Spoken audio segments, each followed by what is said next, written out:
大约是怕坐在一起尴尬，孙老爷准备了2辆马车，自己独坐1辆。姑姑，咱们这回应该是真的找到人了吧？应该不会错吧？我这心总是提着，没有看到人，总觉得不放心。好在马车很快就到了，真的是好大的一片庄子，居然种的全都是棉花。没想到南方也有这样大面积种植棉花的。车子一路进了院子，几人到了主院下了车，庄子的管事很快就过来了。老爷，您今日怎么来了？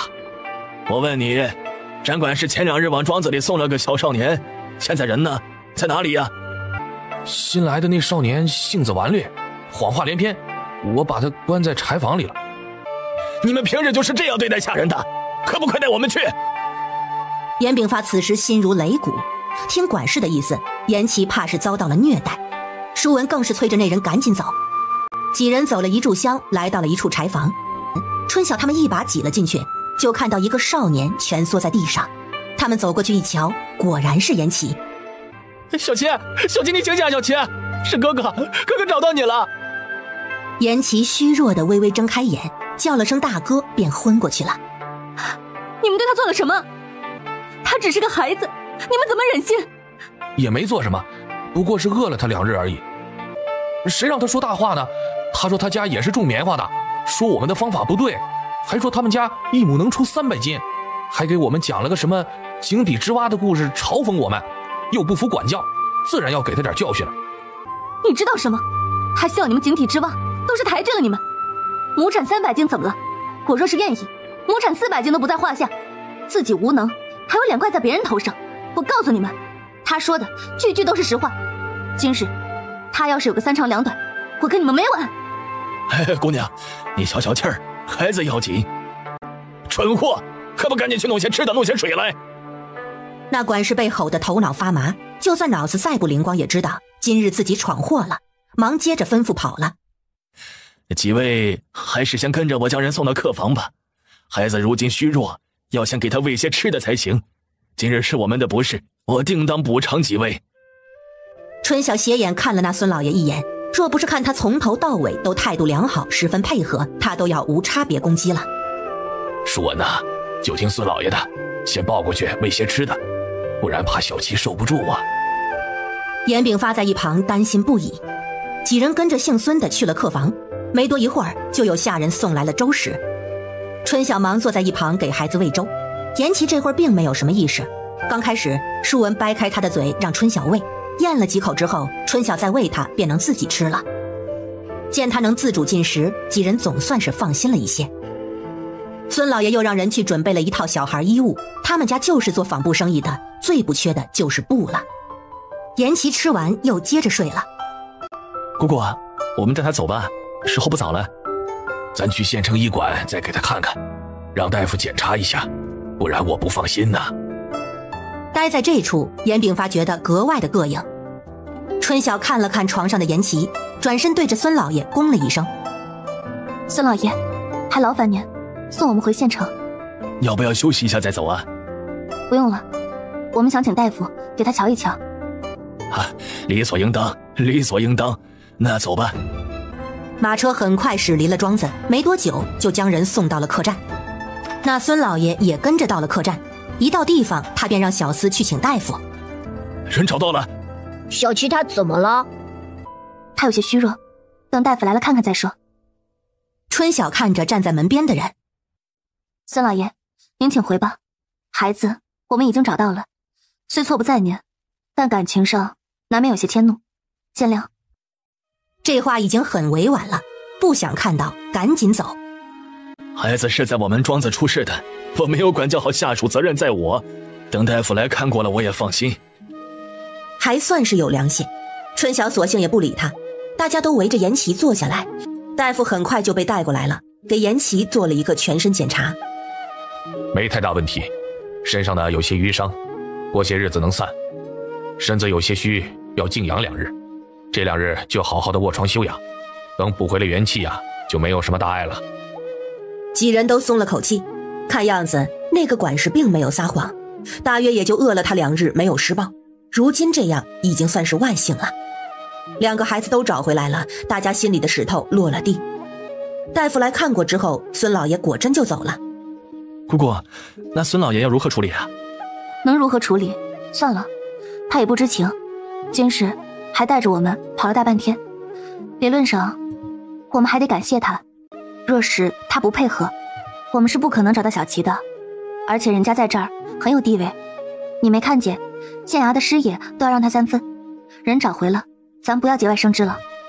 你姑姑说的对，人找到了不要惹事儿，等小七休养2日，我们就赶紧回。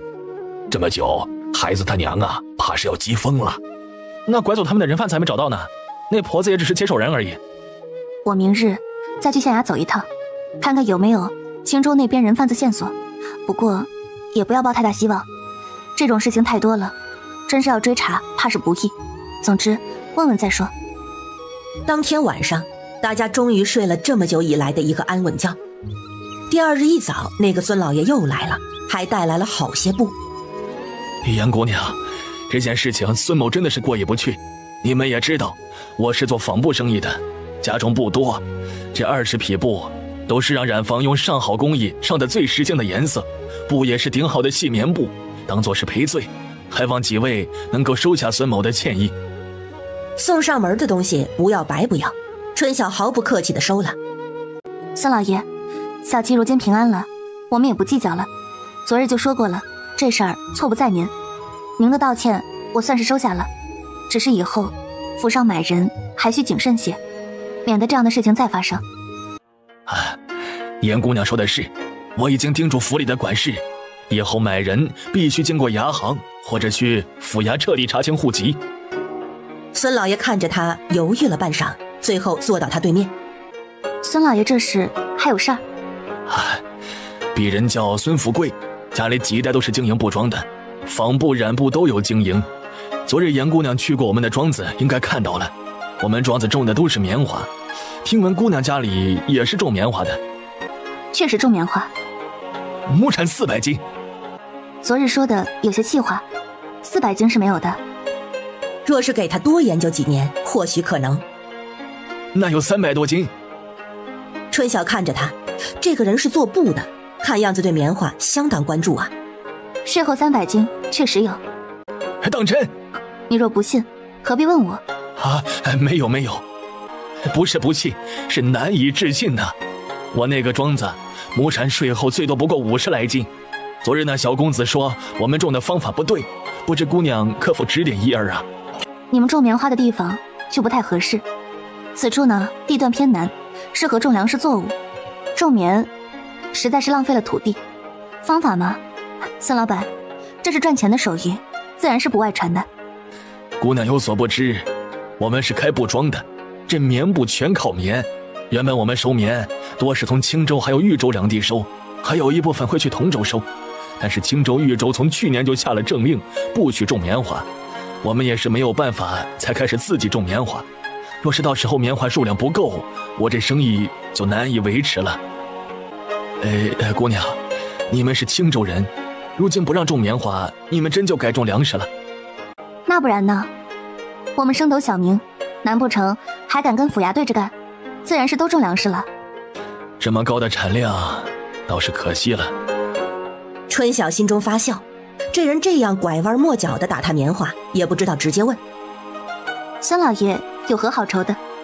没有了青州、渝州，你刚不是还说了吗？还有一个同州不是？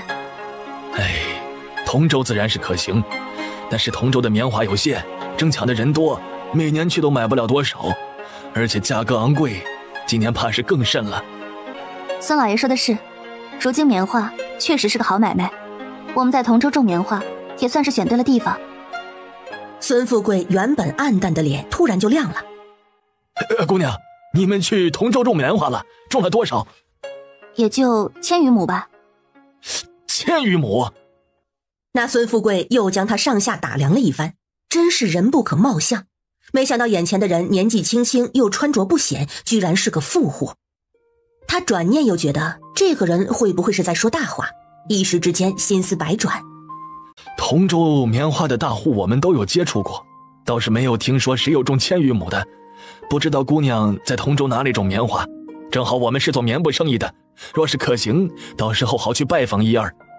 欢迎啊，我们也是青州不让种棉，才去同州经营庄子的。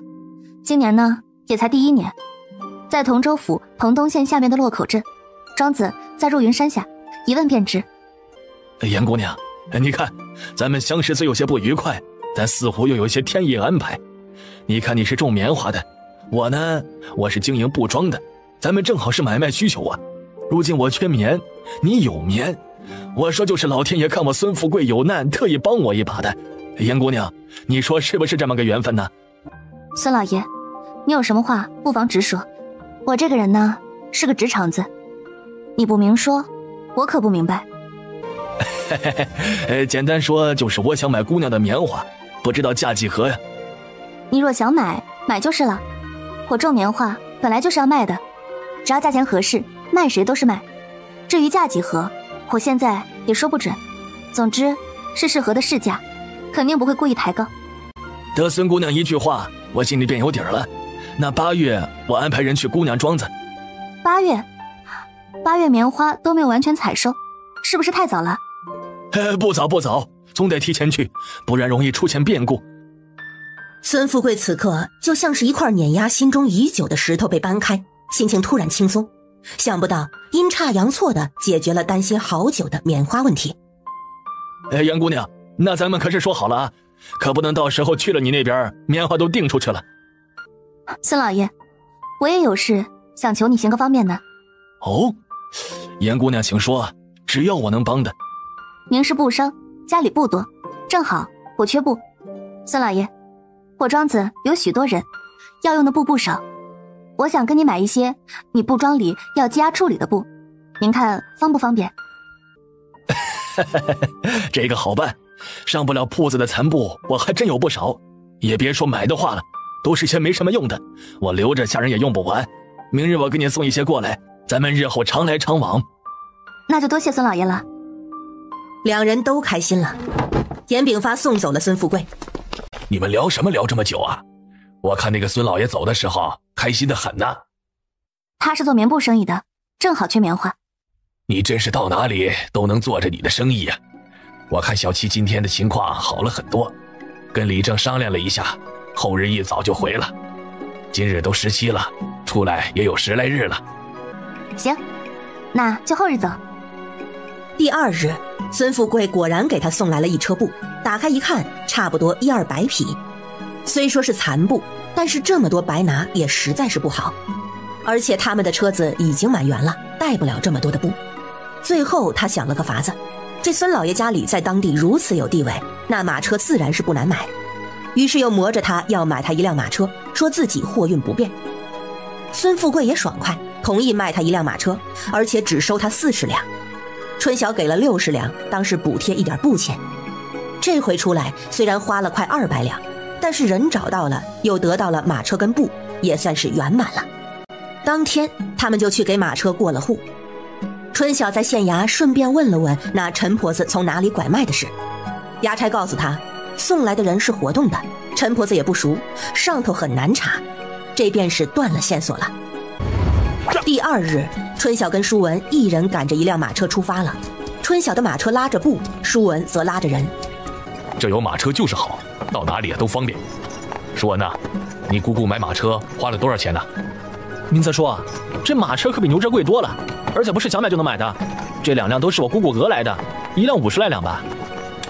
哎呀，这也太贵了。你这孩子，有你这么说你姑姑的吗？你这赶车的技术倒是学得不错呀。爷爷，姑姑彭东的庄子大，学马车容易。大哥，姑姑的新庄子好不好玩？我想去瞧瞧。好玩啊，人多特大。早就听说春晓去了同州，这是真在同州置上了庄子了。好啊，春晓是咱们村子里难得的出息人，他会种棉花，这么好的手艺不种可惜了。他又是个胆儿大的，非要出去闯一闯，我们做父母的帮不上忙，只能在背后支持他，倒是沾了他不少的光啊。咱们村子就缺他这种有见识的人。有发老弟啊，这回是真的感谢你们，若不是你们，我们家吴中肯定就这样丢了。您则，这回春晓为了找孩子，上下打点花了不少钱，回去你得给人把银子送过去，不能让人一个人出钱出力。爹，这个事情您昨日就说了，儿子记下了。钱的事情就不要提了，春晓就怕你们提钱的事情。前2日就嘱咐我了，让我切记不要收你们的银子。姑姑也跟我说了，她说如今总算是体会到有钱的乐趣了，还说她以后挣钱更有动力了。春晓是个能人，想的做的都细致。哎呀，显得我们这些老家伙也太没用了一些。爷爷，你不是早就说过咱村子没人比得过春晓姑姑吗？既然早就知道，何必自怨自艾？以后我跟小琪好好读书，争取成为咱村子第2有出息的人。好，好，好，爷爷盼着你们有出息。归途除了歇脚跟喂马，他们片刻也没有耽搁，终于在24日下午回到了左源县严家村，距离他们离开彭东刚好整整1个月的时间。田氏看到严琦，哭得那叫泣不成声。春晓此时已是累极，顾不得跟家里人互诉衷肠，让舒文帮忙把马车赶去村尾，又跟严炳发还有周氏打了招呼，回家洗了个澡，便一头栽在床上，呼呼睡起了大觉。这一觉睡得十分安稳，醒来的时候已是第2天的下午。爹娘，你睡好了？你看看你都累成什么样子了，你等着，我去给你热饭。春晓还真是有些饿了。爹，你们怎么过来了？你这孩子，你们走了，我跟你娘便过来住着给你守房子了。嫂子她还好吧？好，她本来就是因为担心小琪倒下的，如今呢，看到小琪回来自然就好了。本来要找你，结果你一直睡着。哎，对了，堂屋桌上堆的那么多都是些什么呀？还有这马车里的布，要不要给你搬下来呀？算了，等我有时间再弄吧，先让它放着。春晓回到堂屋，爹娘，你们来，我给你们都买了新衣，好看的，来，你们看看合不合适？你这是买了多少？这么多？周氏端着饭过来了，结果桌子根本就没地方放。先吃饭。家里每个人都有一套，连昌兴都有，自然多啊。哎呀，我还没有见到小昌兴呢，他是不是会走了呀？早2个月就会走了，不仅会走，还会说。你先吃，等会儿我给你把人都请回来，让你好好见见。这回你不见他们，他们也等着见你呢。买这么多，这盒子漂亮。那是给淑凤的胭脂水粉，小闺女喜欢的东西。你这是给昌兴买了不少好玩的呀。一路回来，看到有意思的就都买了。娘，我不在的时候，家里没发生什么事吧？除了小琪的这件事情，其他的倒是没有什么。就这个，差点没把我们家里人吓得魂飞魄散。我这心到现在，人回来了都还不踏实得很。昨日李正说了，以后几家读书的孩子家，一家抽1个人轮流接送。清明的时候，咱们姑姑他们来了没有？来了，来闹了一场，被我给轰走了。为啥闹一场？是来还银子的？呸！若是还银子，还用得着我轰？不是我说，你姑姑就是个纸老虎，根本镇不住他家里人。你那个表嫂不知道从哪儿知道了种棉花的事情，撺掇你表哥姑姑姑父他们来找我们要说法，说我们帮着外人不帮自己人，在我们这儿好一通撒泼，被我一桶水浇了。他当我是个软性子，我自然是要让他知道厉害。他当我是个软性子，我自然是要让他知道厉害。他娘果然威武，他又看了眼他爹。看你爹做啥？他都对你姑姑家失望透顶，我若不泼水，怕是他就要泼了。真的假的？春晓失笑，估计场面弄得很难看，不然他爹也不至于如此，可惜他不在。这些事情还提他做什么呀？不提也罢。明远原本好好的，都被他那个媳妇儿给带歪了。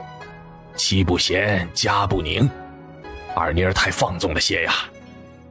严炳发的表情透露着失望。哼，那就不提了，咱爹不乐意听呢。你玉琴表姐也来了回，给我们带了好些吃的。她如今买了几亩地，今年没办法种棉花，她种了粮食。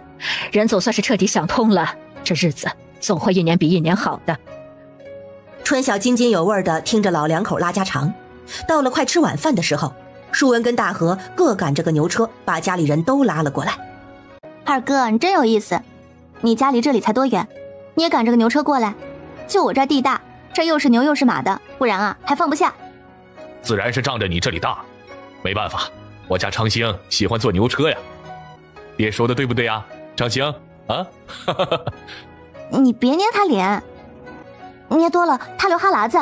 我都跟你二哥说了，别捏孩子脸，他总不听。姑姑，姑姑，姑姑，我娘说要上你这儿蹭饭，说你这会儿啊肯定醒了。舒文从牛车上搬下一个背篓。姑姑，你不是说你没钱了吗？我是没钱了呀，全部身家就只有这50多两银子了，再加上1张1000两的银票。你猜猜我给你带什么来了？呀，你给我送钱啊？你走了这么久，钱都没有结算呢，就等着你算一算呢。钱呢，还是先放到一边。舒文，你把咱们路上买的礼物给他们分一分。你看我那桌上堆的。众人一起进了屋。姑姑，哥说你给我买了衣服，还有胭脂，是不是真的？衣服选的有些仓促，一人有一套，你们等会儿回去试试看合不合穿，不合身呢自己改改。舒文知道谁是谁的。这衣服可真好看呐。二嫂，那件是舒朵的，那个鹅黄色的是胖儿的，大绿那件是你的。这颜色好看，样式也好看，小妹真是有心了。可不是嘛，姑姑挑这些衣服可仔细了，我还给她当模特了呢。模特？就是她还让我帮着试衣服了，总之要多麻烦有多麻烦。最后每人都拿到了一件衣服，还有春晓买的各种各样的小玩意儿。云州的孙老爷送他们20匹上好的细布，他也从马车里拿了出来，让一家挑了3匹。他又给周氏跟严炳发各挑了2匹。呀，这布真好，你看这个颜色，我都没怎么见过，真是好看。是啊，摸着也细腻。我这可是提前贿赂你们的哈。我那马车里啊还有好多残布，就是有瑕疵的布，你们明日要帮我一起把它们分出来，是要给庄子里的人用的。若是有好的，咱们自己也可以用。东西分完，接下来就该分钱了。周氏带着淑凤还有几个孩子出去了，这一晃就过去了5个月，他们足足有6个月的银子没有分。春晓粗粗地看了一下每个月的总账，最后将银子分了分。6个月，他总共得钱438两，2个哥哥得钱300多两。大家对彭东都非常好奇，吃饭的时候便一个劲儿地问他跟舒文那边的事情。可惜家里有这么多事儿，不然啊，真想去看看那边是什么样子。娘，跟咱们这边看着就是不一样，你让我说哪里不一样我也说不出来。姑姑说辽阔。我听舒文说建庄子你借了我们1000两了，这钱啊等收成好了再还你。二哥，我又不缺这个银子，你急什么？这建个庄子可真不容易，就说我们200多亩都用了2000多两，春晓那处庄子就不用说了。春晓，你这家底倒是瞒得紧呐，你这是存了多少啊？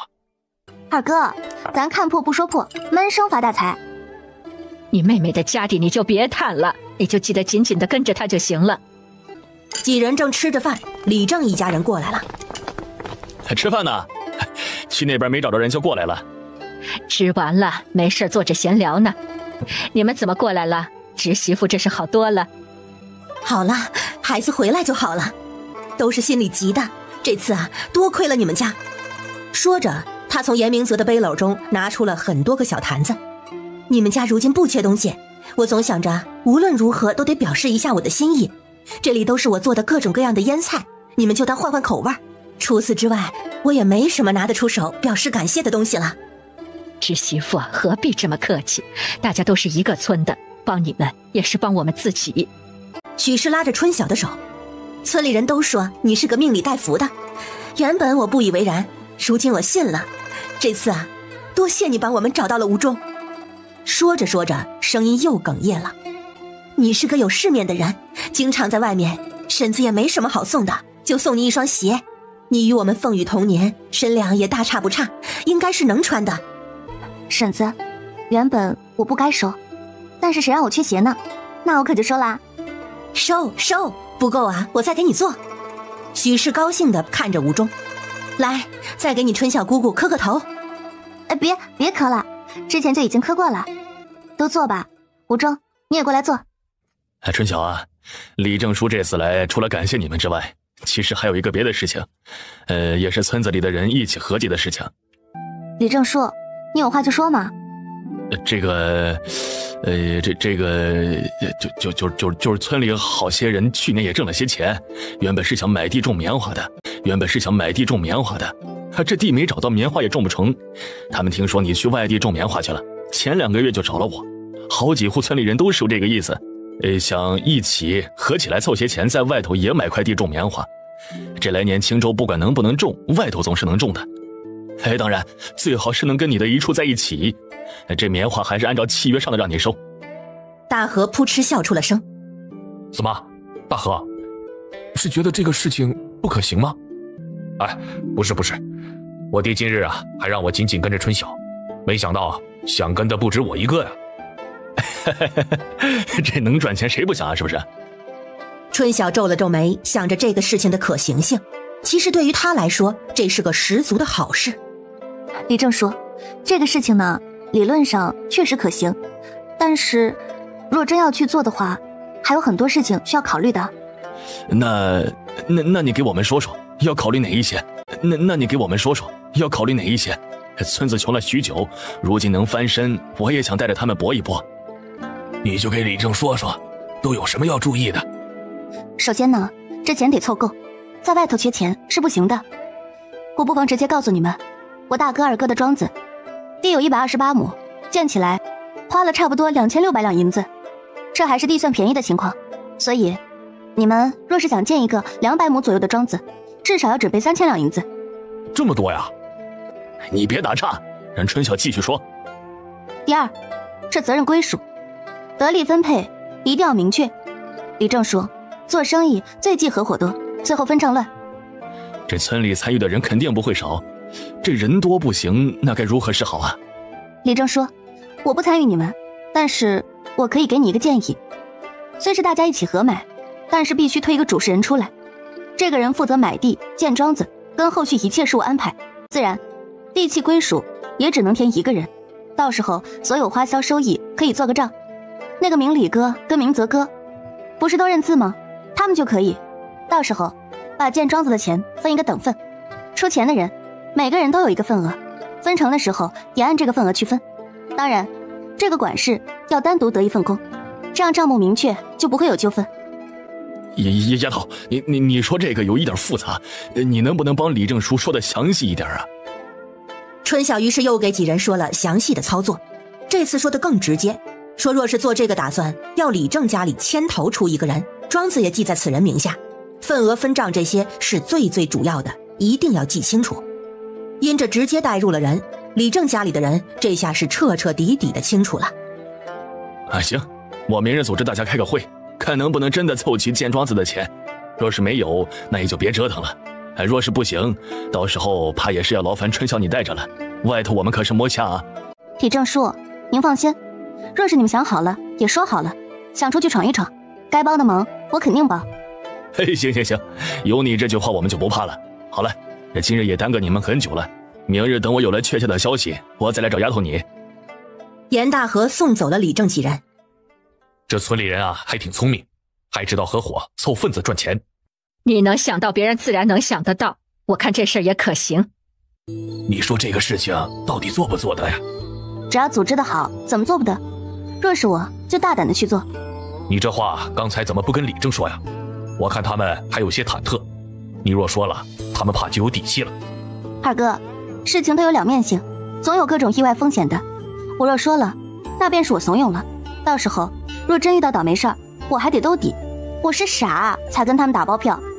不过他们这个事情若是真组织成了，我还真得帮一帮。周氏戳了戳大河的额头，没脑子。第二日，听说你去外地了，这是回来了？回来看看家里，过几日还是要走的。黄老板生意可好？托你的福啊。对了，我1月呀又开了家分店，你这分成的银子可是又丰厚了一分呐。那可太好了，我如今在外头正缺银子。既然来了，那咱就把银子分一分吧。春晓跟着黄明鹤去了厢房，于是整个上午他都在看账本算账本。老店的收益到了4月底分了3408两，新店4月底也刚好3个月分了639两，合起来是4047两。从酒楼出来，怀里揣着4张1000两的银票，钱袋里装着沉甸甸的银子，别提心里有多美了。回到家，田氏他们都在棉花地里干活，春晓把他们几个女眷召集过来帮着挑布。怎么没有看到淑凤啊？李正这会儿正在给村里人开会，他凑热闹去了。望祖还有杜鹃2妯娌也过来帮忙，几人还是第一次看到这么多的布。不过在春晓家，如今看到什么都不算稀奇了。院子里的马车都有2辆了，以前他们可都没见过马呢。这些个老板真是浪费，这些布大多都好得很，就是染得没那么均匀而已，这也算残布。春晓，这可比我们之前买的那些强多了，我看自己用也是没有什么问题的。娘，您还是帮我挑选一些出来吧，明日我去庄子上也送一些过去。这些布确实还不错，既没有破损的，也没有特别陈旧的。我看这些布，我转手卖了不愁没人买。周氏觉得有些可惜。你若是喜欢，你多挑几匹好看的就是。庄子就只有27个人，半匹布都够他们做几身衣服了。明日给他们拿14匹细布过去。娘，你若舍不得，把那些觉得不好看的都挑出来，我明日送过去。你不拿粗布吗？彭东庄子人多，粗布还是留给那头用吧。他又看向了一旁帮忙的望祖跟杜鹃2妯娌。望祖哥，2位嫂子，你们也过来，一人挑1匹，家里多亏了你们。哦，哎呀，我们不要了，本来就得了工钱，怎么还能拿东西呢？望祖也摇头，直说不要。挑吧，挑你们喜欢的色，咱们今天啊，见者有份。春晓让你们挑，你们赶紧挑吧，要不要婶子给你们挑？就是婶子这眼光，怕你们不喜欢。 3人便欢喜的一人挑了1匹。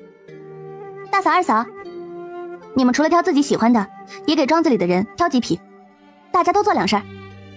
最后田氏跟张氏给庄子人挑了4匹，自己各挑了4匹留用。春晓给周氏及严炳发各挑了2匹。彭东那边原本留得好的细布有14匹，粗布有31匹，有了这些布，那些倒是都可以拿出来用了。他决定留100匹细布，家里好好收起来，以备以后用得上，剩下的带回彭东。以前家里做身衣服得等几年，如今倒好，这布都用不完了。我看这颜色都不丑，好着呢。小妹，这南方的老板这样大方，我听舒文的意思，人家是想讨好你，是不是人家故意挑的一些不好也不坏的布送你的？我看这些布是真不差。管他什么心思，咱们得了好处就行。都挑完了，不喜欢赶紧换啊，不然我都收起来了。你收吧，我们挑好了。淑凤没多时就回来了。村里的会开完了，如何？响应的人多吗？多啊，挤都挤不进去。你挤进去做什么？瞎凑热闹。奶奶，我也是村子里的一员啊，我也可以参与啊。我交了15两银子呢。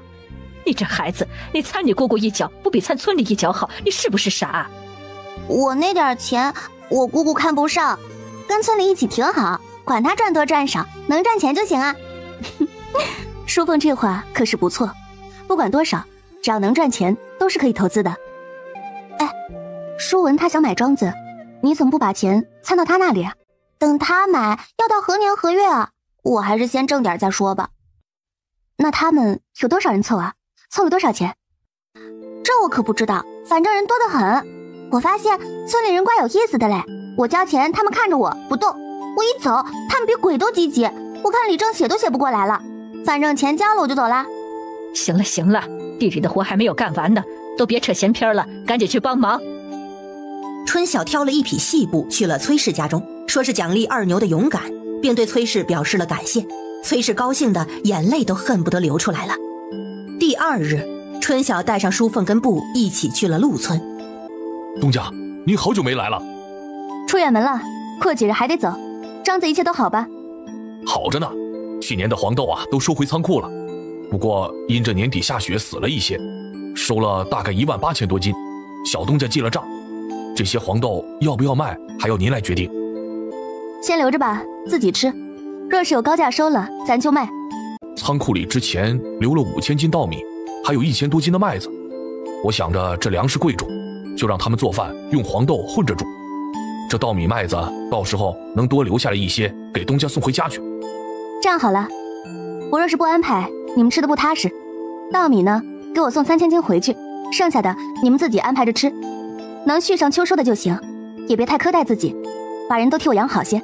叔父，到时候粮食放到姑姑库房，你们要吃自己拿。知道了，姑姑，我就跟他们说，让他们不要顿顿稀的。王管事总是阳奉阴违，看样子还是你说的管用。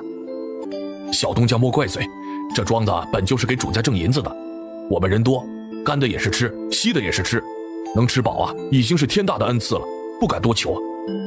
姑姑，你自己说吧。好了，如今有粮食了，你们就听小东家的。那这样，我给你们规定死，吃2天稀的，吃1天干的。饭食呢可以多弄些，要吃饱。肉半月一回，每人半斤的份额。记好账啊，我可是要看的。哎，多谢东家。王诗文这回笑得踏实。我今日带了14匹棉布过来，等会儿呢搬去你房里，你自己留1匹，剩下的给他们1人半匹做夏装。针线不够的话，记得去镇上买。呀，没想到猪养过来了。那是当然，姑姑，你跟奶奶说过的事情，她可上心呢。这猪啊，是我跟爷爷奶奶一起送过来的，王管是天天宝贝着呢。这些猪肯吃，天天给他们煮菜叶子加麦麸，肯长着呢。是得好好养，这里头呀，可有2头是你们的肉粮。如今庄子人手如何啊？采样那会儿忙不过来，请了些短工，咱有固定的长工，人手够。年底的时候，本来是想加建1排房子，添些人手的。等我回去跟家里人商量商量，看如何安排。看完了庄子，他便开始看账本。上回走的时候他留了些钱，这几个月发工钱已经用得所剩无几。上回走的时候他留了些钱，这几个月发工钱已经用得所剩无几。庄子自己的日常开销倒是没有用几两银子，他又给账上添了100两银子，算了算，用到10月足够了。这钱你收好，除了工钱，吃的也预留够了。我刚跟你说的吃食安排，你可记住了？哎，记住了，记住了。东家为我们做的，我们铭记于心。叔父，若是庄子有啥缺银子，你记得回家先找你爹他们求援，或者先拿姑姑的分账银子，知道了吗？你银子不是备齐了吗？还能有什么事儿啊？我是说万一，比如有人生病了要看病，这看病不得花钱啊。总之，你记住姑姑的就是了。知道了，姑姑。东家，秋收的时候，若是你没有回来，收的粮食如何处理啊？是晒好脱壳放着，还是卖，还是如何呀？先按今年这样的种植比例把种子留出来，剩下的打出来先放仓库，等我回来再说。哎，好的，东家。庄子看完了，他们也准备走了。春晓带着淑凤去了镇上买了几把锁，又去首饰铺买了一个银锁。姑姑，这银锁真好看，你买这干什么呀？长兴周岁的时候，姑姑不在，这是姑姑补给她的生辰礼。长兴可真好，这么小就有钱了，人人都给他买东西。哎，我是生得太早，不然我都可以自己买庄子了。姑姑算是看出来了，你就是个财迷。春晓又在首饰铺看到一个好看的银镯子，喜不喜欢？喜欢啊，姑姑，真漂亮。喜欢送你了，戴着吧，姑姑也觉得很好看。姑姑，你可太好了，比我娘对我都好。早知道你这么容易感动，我就送你那个小耳饰了。哎呀，比这镯子可是便宜多了。姑姑，送都送了，可不带反悔的。春晓结算了银钱，带着他回家了。回到家发现李正他们已经在家里等着他了。春小丫头，你回来了。哎，就前次的事情，我们昨日开了会，今日来跟你说说情况。春晓让严炳发帮忙把马车下了套，带着李正他们到了堂屋。咱坐下来说吧。昨天我们开了会，村子里余下的83户都想加入这个事情，我索性就把每家都登记了。这少的呢拿了10两银子，有多的有40两的，所有的总共加起来也只凑够了2175两。这还都是去年都挣了钱才有的这些。哎，春晓，我想着组都组织起来了，不行就买个100多亩的庄子试试，能挣着钱就行，你觉得呢？那这个牵头的管事，你们选的谁啊？管事的这个就是我们家明理了。村里好些人都还想着跟着一起呢，这不是事情没定，我也不好安排。李正爷，你有跟他们说中途的事由明李叔全权负责，他们不能随意插手吗？你有跟他们说中途的事由明李叔全权负责，他们不能随意插手吗？说了，他们没意见。那你有说这个事情不一定成，只是先期打算吗？说了，他们说要试试，说是不行回来到时候花用平摊。那就好。那这个事情怎么定啊？父子俩看着他，等着他给个说法。可以试试，只是这个时间你们要不要再往后推推？如今快6月了，要到秋收还要等2个月，这个时候多数是不会卖地的，多是9月以后了。你不是过几日就要走了吗？我想着还是跟着你一起去好一些，早些去先看看，或者先把地给定下来，到了时候再整理。他们可以先把要办的办了，只是什么？李正叔，您直说就是。只是怕是要让你帮个忙，给他们安排个住处，平日里没事的时候，他们也可以帮着你地里干活。我那里还有许多空的房间，这个不妨事。若是你们确定要跟我一起走也行，那就先把人定好，最好是能带上3、4个人。你们去了就知道，一个人啊是转不过来的。还有一个，最好是能卖在离你们不远，这样有个什么事情也好相互有个照应。这大宗的土地买卖到时候还要找县衙主簿，一时不好说。若是远了也没事，咱有车，来往呢也方便，尽量吧。行，那就这么定下来了啊！我把要去的人给定好，你走之前提前说一声，我让他们准备准备。李正二人走后，春晓又叫来了严炳发跟严大河。爹，我想在陆庄那边加盖一排房子，这个事情我没有时间，怕是让您跟二哥帮我去办。你要做成哪样的？你跟以前一样，给我们一个图纸，我们得了空啊就去找钟师傅给你修。图纸之前就画好了，其实挺简单的，就一排盖6间就行。只是我想给庄子里每个房间都配上桌椅。这里是100两，爹二哥，这个事情就拜托你们了。钱呢，我们手上也有，你不用给，等到时候做好了再回来同你结算是一样的。我跟大哥不是还欠着你钱吗？再说了，哪里用得着100两啊？拿着吧，余下的到时候回来还给我就行了。春晓跟家里人把棉花地后头作业的流程又过了一遍。于29号这日，带着舒文跟严明礼还有5个村里的年轻人一起出发去了同州。这日一早，全村人都跑来送他了。春晓难得有些不好意思，有好些村里妇人拉着他的手，让他在外头要注意安全云云。年轻人的家里人更是拉着人嘤嘤叮嘱。好了，说2句就走吧，他们还要忙着赶路呢，这路上就得跑10天了，早些出发才能早到呢。几人上了车，严明礼这2日特意跟着舒文学赶马车，如今也算是学成了。春晓让他赶车，带着那5个年轻人跟在后面，他则坐在舒文的车里准备睡大觉。周氏给他准备了好些吃的，他早就跟舒文说好了，这一路安排就让舒文定了，反正路线也熟了。一路上春晓没到站点就吃吃睡睡，到了站点也是吃吃睡睡，路上过得也算自在。舒文则做起了合格的向导，到站休息就带着他们在当地的镇子或者县城逛逛看看。就这样一路走走停停，到第6日中午，他们终于到了彭东县县城。姑姑，咱们是直接赶车子回庄子，还是在县城住一晚呢？在县城住一晚吧，等吃过午时，我带明礼哥去一趟府衙。到了县城，自然是要问问地的事情，不然过2日还要来。几人找了个客栈，春晓订了2个房间，又要了5个通铺。这一路上，几个年轻人都是睡的通铺。春晓要给他们订房间，他们拒绝了，说是省一些是一些。严明礼则和舒文住一间。吃过了午饭，舒文带着几个人出去转去了，春晓则带着严明礼去了府衙。这买地还要经过县衙？我爹说都是从衙行过，不是吗？那是咱青州，别的地方我不知道。不过在这彭东，买50亩以上的地都是要经过县府的。还有这边买地还要交1成的地税，我也是买了才知道的。哦，难怪你们要花那么多的钱呢。春晓，等会儿你帮忙先问着，我在一旁听着多学。明礼哥，别害怕，主簿是个和蔼人，你见了就知道了。他们敲开了县衙大门，主簿看到他有些意外。严姑娘，许久不见，你这是又要来买地呀？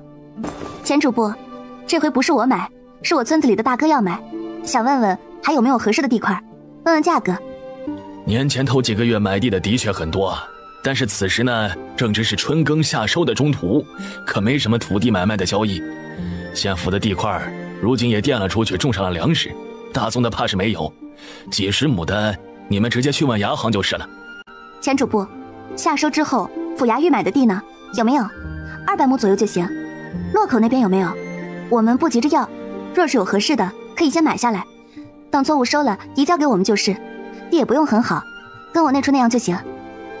主簿犹豫了一下，那你们稍等片刻，等我翻翻册子看一看，二位先坐着喝口茶。主簿跟一个文书模样的人进了内室，严明礼看着春晓笑了笑。这个主簿确实是挺好说话的，我这会儿没有这么紧张了。我刚来的时候也怕呢，如今再接触就不怕了。你想想，咱们没有犯事儿，只是过手官府的土地买卖，也没有什么好怕的。只是彭东这个地方，地的价格变化大，种棉花不用特别好的地，能买便宜的就买便宜的。哎，说的是，自然是买便宜的。若是缺银子，那就什么事儿也办不成了。今年买了也成，棉花要明年种，下半年可以种一季黄豆，也不错。放心吧，我既然带你们出来了，自然会看着你们的。钱主簿他们大约1炷香的时间就出来了。原本这下半年要卖的地呢，不该现在拿出来，但是谁让我对严姑娘你印象好呢？这样，我刚刚翻了翻土地册子，200多亩的地如今是没有，有几处100来亩左右的，还有一处300来亩左右的。你若是想买，我可以出个公条，你直接让当地乡府找人带你们去看就是了。钱主簿，不知这地卖价几何呀？钱主簿便让管册子的文书将明细拿给几人看。100来亩的有3个镇子有，都是好的良田，标价是8两1亩。300亩的那处在五营镇，与洛口中间隔了一个镇子，要价是6两1亩。春晓又问洛口有没有100来亩的地，主簿摇了摇头，大的已经被他们买了，其他的都是小庄子了。春晓便让把刚刚介绍的几处都写了公条，谢过主簿之后，带着严明礼出了府衙。明日你们先看看我大哥那处或者我那处，对建庄子要准备的事项大概有个概念，过几日再抽时间带你们去各个镇子把这几个地看一看。这庄子离你们太远了，种棉花这块我们都是新手，怕是不行啊。不担心，你们既然棉花是出给我的，我自然也是希望你们种的越好才好。隔几个镇子也没啥，到时候你们也要添牛，我就算自己不去，也会安排人常去看看，前期肯定也会帮着你们把庄子建好，你就放心好了，我还是负责任的。那就好，这人生地不熟的，做什么呀都有些惧怕。春晓啊，我是真佩服你，一个人跑到这么远，自己买地建庄子，我看男人也没有几个强得过你的。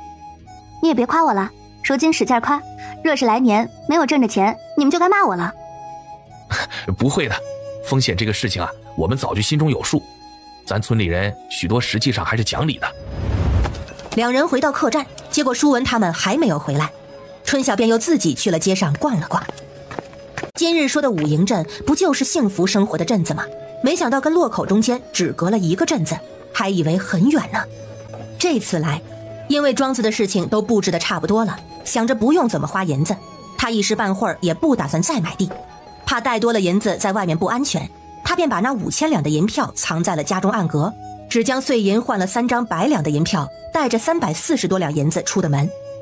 300多两银子若只是吃用，那肯定是够花了，但他突然想到了一个问题，若是到时候严明礼他们买地缺钱，他就帮不上什么忙了。这回是他有时考虑，等过2日看了地再说吧，终归走一步算一步。大家在县城住了1个晚上，第2日一早就直接出发回洛口了。这一去就是1个多月，也不知道庄子如何，那些买来的新人幸福他们管不管得住，越想这些便越是有些担心。下午的时候，他们到了林业村的庄子，几人听说到了，都兴奋地四处看。春晓叮嘱他们，让他们不要在严大山面前提严琦失踪的事情，免得他大哥担心。几人都应下了。严大山看到他们还带着村里人，也是吃了一惊。明礼，你们怎么也来了？爹，这个事情说来话长，等会儿我再跟你们说，我们口渴。爹，你让人给我们弄点水。人都在地里，如今正是忙的时候，我哪里去给你找人弄水去？自己倒去，给你姑姑他们也都倒一碗。几个少年纷纷叫大哥。怎么都来了？这大老远的。村里的人想合伙在这边买地种棉花，就跟当初在咱们村里一样。大哥，要不你先带着他们在你庄子上住2日，我那处人多，你让他们看看配套要准备的东西，人就先不要算进去了。我们在县城已经问过主簿了，他给了一个明细，过2日有空，我带他们去看看地。行，我带着他们。我那边状况如何？这几日没有去看，大抵是没事儿。如今正是打顶的时候，地里太忙了。我觉得有个事情挺奇怪的，算着日子，这打顶的时间好像是提前了。这边比咱们那处日照长，作物长得快，正常。你怎么知道的？我还说怎么不一样呢？舒文给每人端来了一碗水，几人见刚刚他们在说话，也不好插嘴。这会儿舒文过来，他们便想四处看看。大哥，我留一个马车在你这边，我得回去了。他们若是想过去看看，你便让舒文带他们过去。他又看向了严明礼，你们先住在我大哥这边，等我定好了日子，咱们就去看地。若是想去我庄子上看看，就让舒文送你们过去，不远，马车也就半个时辰。今日我就先回去了。行，这几日多谢你了。不用客气。春晓从车上拿了2匹带过来的适合男人的上好细棉布给了严大山。大哥，这是好布，你让庄子里的嫂子帮你跟舒文再做几身衣裳，别总是穿着那2件。我走啦。严大山接了布。我知道的，你看你又乱花钱。春晓没有多解释，赶着马车走了。到庄子的时候已经是申时了，幸福跟美满远远的便迎了上来。这2人跑这么远，怕是刚看到就跑出来了。跑出来做什么？难不成是想蹭我的马车？小姐，你坐进去，我给你赶马车。幸福一脸的兴奋。小姐，你说很快回来，这都有1个多月了。美满也坐在了车位上，2人一起赶着马车回到了主院。家里出了点事儿，耽搁了。庄子里可好？好着呢，大家都好，只是都盼着你回来呢。马屁精。谁拍马屁？我说的可是实话。呀，小姐，你这是又带了好些布回来？我去了趟云州，正好带了一些布回来，你先把它们都搬下来吧。云州是哪里？荆州往北是同州，往南就是云州了。除了晒黑了些，倒是没有瘦。不仅没有瘦，还长了肉呢。小姐，咱后面买的一批人里有2个嫂子做饭好吃，我把他们给您调到主院来了。您不在，可不就便宜了我们？真的啊？那我可得好好尝尝呢。咱们菜地里的菜差不多长起来了吧？长起来了，黄瓜都结大果了。等会儿我摘2条给您尝尝。几人一起把布全部搬下了车。春晓将自己带的3匹布放回了房间，又挑出剩余的5匹细布。这5匹布算是好细布，只是颜色没有那么均匀，我挑的都是颜色耐看的。你们2个人过来各挑2匹，留着给自己做衣服。小姐，你怎么又给我们东西啊？是啊，小姐，这布好，您自己留着用就是了，我们自己有衣裳穿。要你们拿你们就拿，我自己留了我自己的。多的那匹，幸福，等会儿你拿去给2号院子管事，让他找人给赵石头一家1人做2身衣裳。颜色虽然是男人穿的，但是老太太穿该是无所谓的。哎，对了，做之前把布先洗洗，剩下的也给他们，随他们自己用。小姐，这怎么使得？哎，你说他这是什么个意思啊？我又不是给他，你看他这个样子像什么啊？能像什么？小姐，人家想的是一家人呢。小姐，女大不中留啊。就你们喜欢开我玩笑，小姐说就算了，美满你别乱讲。好了好了，说个正事儿，我走之前让他们1人做了1身衣裳，那布够不够啊？够了，1人做1身还有多，有破损的那些都凑着用完了，粗的22匹也用完了，还剩下了11匹细的，大人都是用的粗的，剩下的细布正好给孩子们做衣服了，差不多平均就是1匹布做6套衣。我这回带了76匹布过来，明日你们拿32匹出来，让他们洗了各自再做1套，剩下的那11匹细棉布拿出7匹来，给夫人1人分2尺，余下的都放到库房里去。小姐，1人分2尺，你可是要他们做什么？不做什么，留着他们小日子的时候用。还是小姐细心，什么都想到了。我就没有见哪个主子对下人这么贴心的，跟着小姐就是享福的命。你们这一不留神就拍我马屁，我这出去了，听了不顺耳的话就会暴躁异常，这脾气都是你们惯出来的。我可没有拍马屁，我说的都是大实话。人手可还够？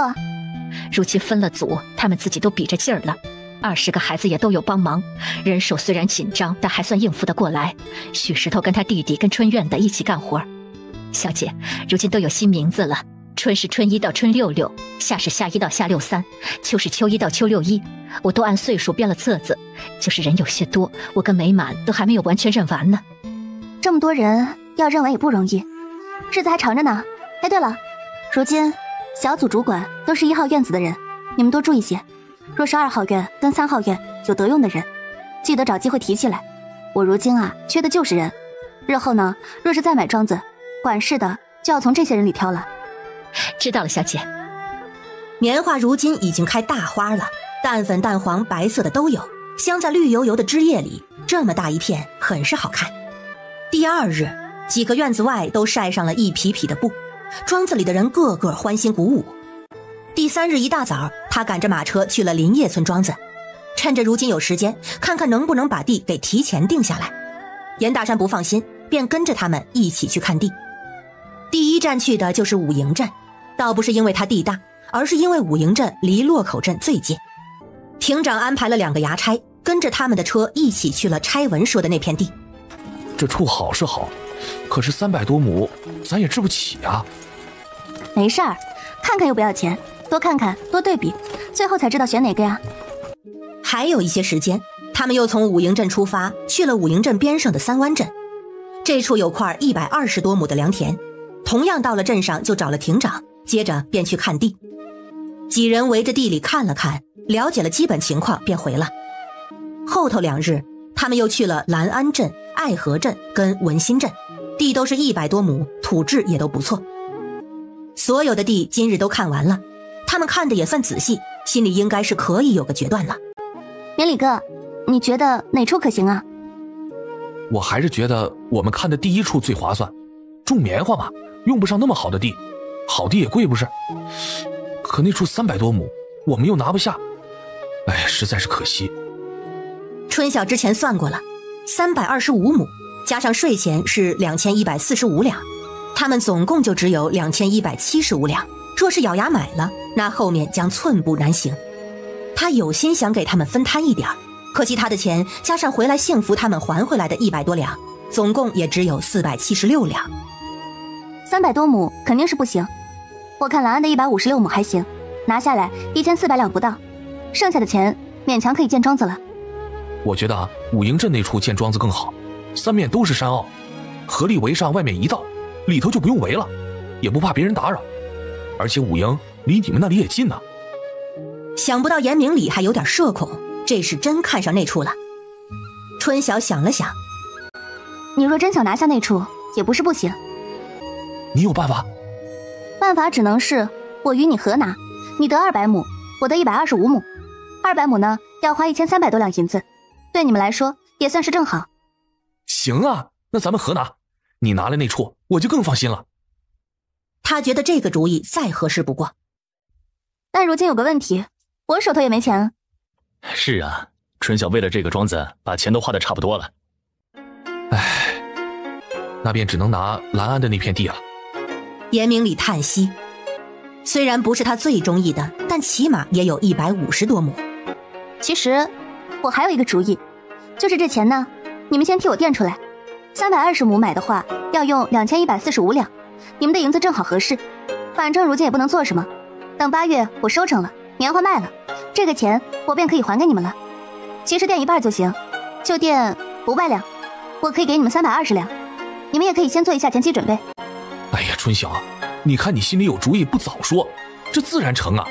我还万分惋惜，觉得错失了好地方呢。行，就按你说的办。我也不是故意吞吞吐吐，一方面呢，让你们垫钱，我觉得不太好；第二个是我得力的人手有限，如今一下子跟2处，我也怕我跟不过来。不过好在还有半年时间。年礼哥，你是确定要选那处了吗？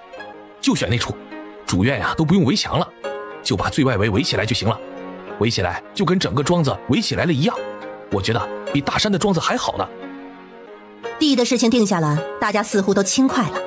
第二天，他就带着严明礼去了县城，好在有马车，去哪里都方便很多。主簿看到他又来了，知道他们肯定是有主意。怎么样，挑中了哪处啊？主簿大人，我们选中了武营镇的地，今日来是来交银子办地契的。武营？我发觉严姑娘你们要的地都不是什么好地呀，你们这对地的要求都不高，是专选大的地块啊。是，我们不是种粮食，良田给我们呀兴许浪费了，就这普通的地就行。行，早先说好了，你们也看见了，如今地里长着庄稼，这地要到8月成熟以后，收成了9月才转给你们。若是你们要买，这地契的生效日期也是9月。那是自然。主簿，这地啊，我想与我这位朋友合买，他买200亩，我125亩，是否可行？自然是可行的。今日交了银子，明日去府衙去定界碑。你们把你们各自的区域固定好，到时候按位置办2份地契就行了。那就多谢主簿大人了。严明礼跟着文书官去交银子办手续，因为地契位置未定，县衙开了一个收钱的证明，让他们明日去武营镇找亭长安排人定界碑做地契明细，后日再到县府办签字画押手续。春晓二人第2日就去了武营镇，最后确定严明礼他们要靠山坳靠左的200亩，春晓定的靠右的125亩。官差花了1日的时间给他们定好界碑，当晚他们拿着乡府公文明细回了庄子。第3日的时候，二人又去了县城，将未完成的手续办完。县府让他们10日左右拿地契，自此地的事情也算是尘埃落定了。好了，地的事情啊也算是定了，我这心里踏实许多，只能静待9月见庄子了。这几个月啊，就要麻烦大山兄弟在他庄子混吃混喝了。说什么混吃混喝啊？我哥说你们啊，日日在庄子上帮忙，他那处正好人手紧张，过些时还要请短工。我看啊，他该给你们工钱才是。你这话呀就见外了，我们免费吃住还要他给工钱，那我们成什么人了？再说了，建庄子我们都是生手，到时候不知道要麻烦你们多少呢。那咱们就相互不要客气了。其实你们的庄子好了，我也是得益人，我自然是希望大家都好的。将他送回林业村庄子，春晓给了他325两，就急急忙忙地回入云山了。时间一晃到了7月，地里的棉花都已经开始结龄了，麦子地的麦子也快要成熟了。杂枝可是打完了？打得差不多了，还有几亩地。杂枝打完，总算是能歇一段时间了。最近大家又累又热，几亩地做完，让他们都好生休息几日。我看麦子地到中旬就该要收成了。最近经常有附近村子的村里人过来咱们这处看，该怎么办啊？之前才几个，不敢靠得太近，今日陆续有10来个，没事还拉着咱们地里干活的人聊天，咱们的人都老实，就是孩子会打几句话。我们这么大的地方又没有围，他们要看便看吧，说说话也无妨，只是你还是叮嘱一下，闲话聊聊无所谓，种棉花的事情就不要说了。行，那我等会儿去跟各个院子的族长交代。对了，等过段时间棉花土蓄了，让春六他们安排2队人马，夜间值班巡防，这害人之心不可有，防人之心也不可无啊。小姐，你倒是跟那个赵石头想到一处了，他前2日还跟幸福提过这事儿呢。是吗？他跟幸福如何了？规规矩矩，幸福那个人一板一眼的，我看着都累得慌。他之前不是没跟老太太认身份吗？这2天认出来了。你不知道，那老太太这2天跟他亲的已经是儿媳妇的架势了。老太太也是着急了，赵石头今年28，能得一个儿媳妇，她自然是高兴的。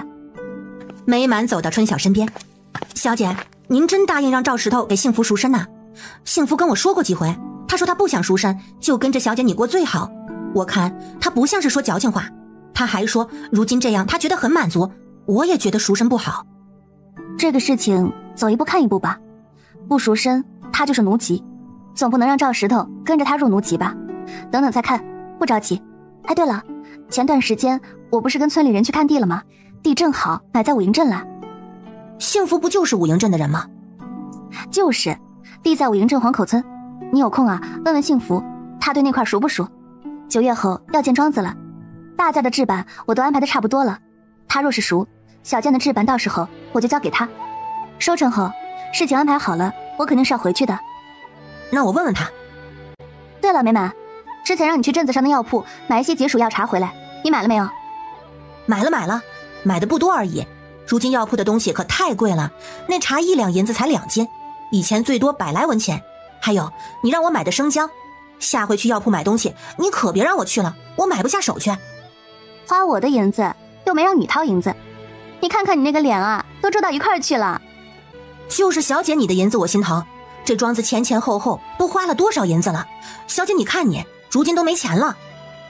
是啊，没钱了，就盼着我的棉花快长，可以多挣些钱呢。7月底的一日，春晓刚从地里回来，洗了个澡，正在堂屋歇凉设计图纸，就见幸福急急忙忙地跑了进来。小姐，有人找您。谁找我？不认识，来了一队马车，被咱庄子的人拦到地外头了。一队马车？是相府来人了？不是，相府的几个差大哥我都认识，看着不是他们。春晓起身跟着他走出院子。不知诸位到我的庄子所谓何事？几人见到来了人，忙都走了过来。严姑娘，幸会。你认得我？春晓一惊，他并不认识来人。认得，你稍等啊。说话的中年人走远了一些，对着前头地吼了一嗓子，让赶紧回来。这一嗓子真是吼得中气十足，春晓这才注意到远边还有人，其他的人则笑脸盈盈地看着他。就见远边的人快步走了回来，春晓这才了然，对着来人笑了笑。三老爷，你怎么现在就过来了？我这棉花还没有收呢。哎呀，严姑娘，你可是真的了不得呀！这么大的一块棉花地呀，我刚刚去看了看，亩产300斤不在话下。我其实原本还想着你可能说了一些大话，这如今简直是佩服的五体投地呀。诸位远道来，外头晒，跟我进屋里喝杯凉茶吧。他嘱咐幸福赶紧先一步去烧井水泡凉茶。三老爷，我想着你们8月份来，没想到你们7月底就过来了，是为了这个棉花，还是有别的事情，顺带来看看棉花？云姑娘，我给你介绍一下，这2位是我的生意伙伴，这位是王茂全，云州湘盎县的，边上这位是周素康，是荆州的，我们都是做布匹生意的，这次来同州是特意为了棉花来的。王老爷好，周老爷好。路上我们还在开玩笑，小孙兄莫不是被骗了？我买了这么多年棉花，还没有见过谁能够将棉花种的亩产300斤的。今日见了姑娘的地才知道，是否孤陋寡闻了？只是我也好奇，这样的本事怎么如今才显露出来？我们一路过来，还没有听谁说这边有大庄的棉花可以买卖。看样子，姑娘是真人不露相啊！幸亏别人不知啊，不然哪里能有我们的份儿啊？我就说我今年有大运，老天爷帮我，你们还不信？我也是近年才有心琢磨出这么一点种植之道，与诸位老爷们的见识相比，算不得什么的。姑娘太谦虚了，你这本事就是顶厉害的，周某佩服的紧。幸福很快将凉茶烧好送了上来。各位老爷，茶有些烫，凉一凉再喝，这茶是解暑的。几人点了点头，你看看我，我看看你，又看向春晓。严姑娘，我们既然是为了这棉花来的，那不如我们说说这棉花的价格吧。3位老爷也太心急了些，我这些棉花采收，怕是要到10几号去了，收完也要9月了，能收多少钱，我自己都没个准儿。要不等采收了咱们谈，不也一样吗？那不成，你这里的棉花这样多，消息怕是已经传出去了。若是等你采收再来，我们只怕是抢不过别人。严姑娘，你看在咱们这么大老远赶了10几日路的辛苦劲儿，咱们先谈成不成啊？价格咱们好商量。春晓有些哭笑不得，一把年纪的人跟他撒娇，他招架不住啊。那您几位要多少？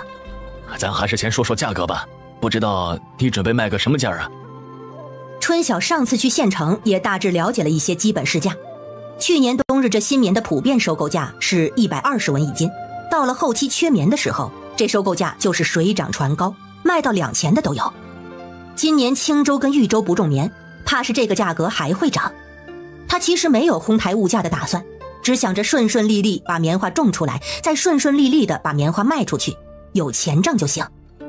还是3位说个价吧，合适的话我就卖了。这棉花都是姑娘种的，这价格自然是姑娘定，你说吧，咱们有商有量。三人都看着他，罢了，就按市价好了。刚好，这边的价格想必几位都了解，那就130文一斤，三位觉得可合适？我要5万斤。我也要5万斤。那我要7万斤。春晓有些呆住，说好的有商有量，怎么直接就定了数量？130文难不成还便宜了？可再高怕也不妥，怎么要棉花跟要白菜似的？这又不是当初拉棉花去卖，那是价格虚高。各位这就定下了？定下了，定下了，定下了，定下了。就这个价，就我们刚才说的那个数。只要你们带得走，定这个数就这个数好了。那咱们既然定了，杨姑娘，咱立个买卖契约如何？就把刚刚的价格跟数量写进去。商人不愧是商人，做事谨慎，估计是怕他临时变卦。既然价格已经丢出去了，就算价格变动，他也不好意思再涨。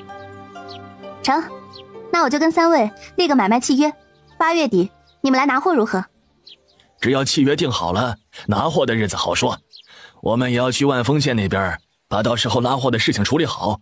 不过中途我们或许回来看看，这个严姑娘不介意吧？只要几位不怕日晒，随时欢迎你们过来。几人一起起草了一份买卖契约，各自在上面签了名字，这个事情也就这样定下来了。签好了契约，三人跟各自带来的人并没有立刻走，而是一起又去地里转了转，对地里棉花的那个满意劲儿，好像这棉花就是他们种的似的。赵石头从远边过来，姑娘，他们要去地中间，也让他们去吗？要不要拦着呀？随他们去看吧，倒是不怕热。我刚看到他们好像在争吵，吵什么呢？那个高个儿说你不是只有3万5千斤，怎么改口要了5万斤？然后那个说你还不是一样，你明明只要5万斤，一下子要了7万斤，咱们半斤8两，就这些。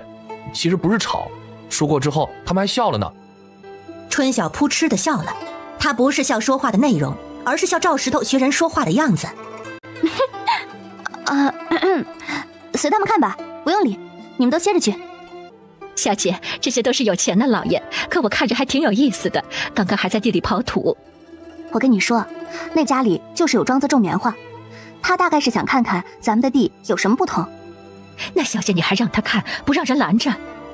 看呗，他若是看看就能种好，我倒是佩服他。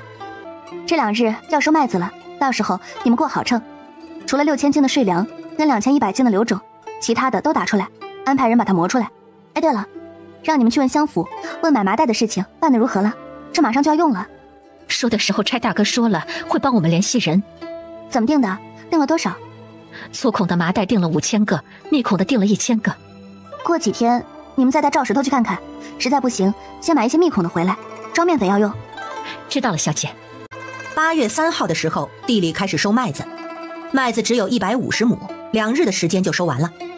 于是大家急着晒打筛磨，最后磨麦的数量有36300斤。春晓算了算，光吃麦子1年的口粮是有了，如此正好。大家忙活了10来日，地里第一茬的棉花开始采收了，花了10多天的时间，棉花采了有8万多斤。第一茬的棉花刚采收完2日，孙富贵他们就来了。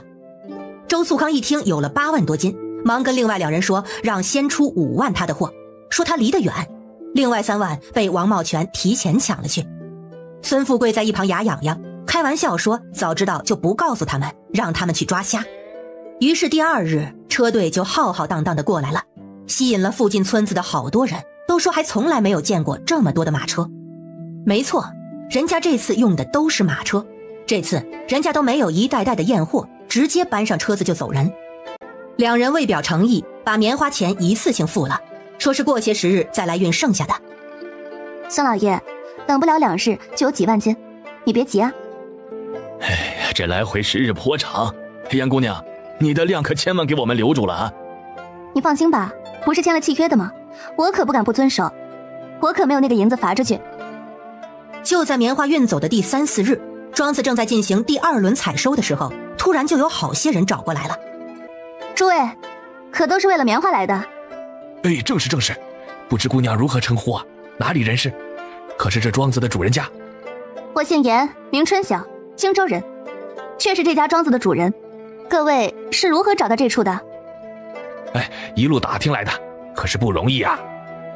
几人进了院子后，赵石头就带了几个春院的男人守在了院子中，这也是幸福安排的。上次是熟人不怕，这次的可不熟，还是要注意点安全。前2日姑娘，你是不是卖了一批棉花？看数量是不少啊。我稍稍打听才知道，是从你这处出的，我们便找过来了。春晓便给他们一人倒了一杯茶，喝口水吧，天热。姑娘，你这棉花可否卖给我们呢？我这处呢，如今还得有一段时间采收，前头还欠着别人的棉花，怕是没有那么快。若是诸位等得，卖谁不是卖，自然可的。等得，就是。姑娘，你这棉花卖个什么价啊？前头的人，我卖的是130文一斤，你们既然找来了，自然也是这个价给你们。几人一听，喜不自胜，有2人激动地捶了捶手，看了看对方，都从对方眼睛里看到了欣喜的影子。春晓叹了口气，他这个价格铁定算是个便宜的价格，不然人家没这么高兴。诸位，你们买的话要自己备袋子了，我这里袋子不多，一时也赶制不及。没问题。袋子我们自己备的有，不用姑娘准备，明日就给你送过来。几位还没有说，几位要多少呢？我们各要2万斤。有是有，只是各位9月中旬再来吧，如今还正是采收的时候，我这处也忙不过来，待我们采收完成了再给你们如何？只要姑娘能保证交付，9月中旬就是9月中旬。不如我们签个买卖契约吧？啊！春晓笑了笑，果然如此。几人最后满意的拿了契约走了。孙富贵第2天带着车队来了，春晓将3万斤棉花给了他，同样的，他也一次性付清了银子。孙老爷，这回还要让您行个方便。哈哈，严姑娘有话直说。过些时天气就要转凉了，我这庄子这么多的人要做冬衣，您看您那处还有没有要处理的布，帮我运些过来卖给我。我知道孙老爷上次定是给我挑的一些好的，我很是感谢。